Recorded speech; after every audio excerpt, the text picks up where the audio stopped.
ఈయన Pandala Ellaiah Naidu, Janasena party in charge, president, Anakapalli జిల్లాకి president Janasena party Pandala Ellaiah Naidu. ఈయన మీద ఎన్ని పిటిషన్లు ఇచ్చినా నాకు న్యాయం చేయలేదు. దయచేసి ఆంధ్ర ప్రభుత్వానికి ఒకటే విజ్ఞప్తి చేస్తున్నాను సార్. నేను పెట్టిన పిటిషన్లన్నీ దయచేసి హైదరాబాద్ నాంపల్లి కోర్టుకి ఫార్వర్డ్ చేసి ఇవ్వాల్సిందిగా నేను ఆంధ్ర రాష్ట్ర ప్రభుత్వాన్ని కోరుచున్నాను సార్.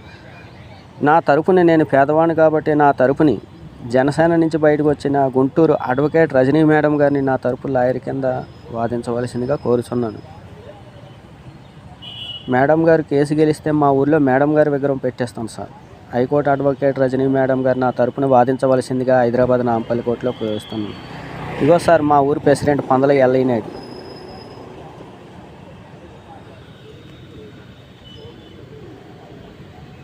నేను ఇప్పుడు హైదరాబాద్ నాంపల్లి కోర్టులో ఉన్నానండి. ఇంకో లాయర్లు అందరూ ఎంతమంది ఉన్నారు చూడండి.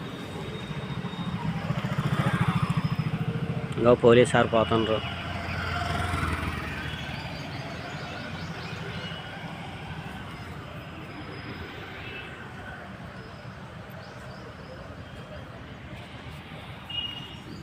నేను హైదరాబాద్ హైకోర్టులో మరి ఒరిజినల్ కాగితాలు అలాగని నిరూపించుకోవాలి. ఇక్కడ లాయర్ గారు చూపించిన 7 ఎకరాలు కరెక్ట్ అంటున్నారు.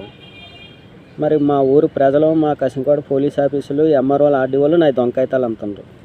మరి దొంకాయితాలు అయితే మీరు నిరూపించండి సార్ కోర్టుకు వచ్చి. దొంకాయితాలను మీరు నిరూపిస్తే నాకు ఈసీ ఎవరు ఇచ్చినారా, 1B ఎవరు ఇచ్చినారా, అడంగా ఎవరు ఇచ్చినారా, డాక్యుమెంట్ ఎవరు తయారు చేసినా వారి మీద నేను కోర్టులో పిటిషన్ వేసుకుంటాను సార్.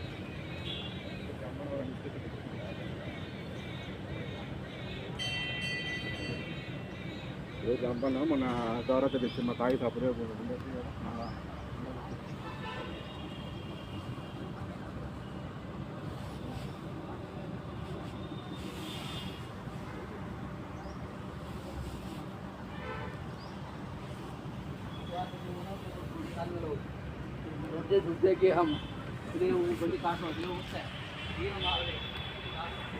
హైదరాబాద్ హైకోర్టు నాంపల్లి.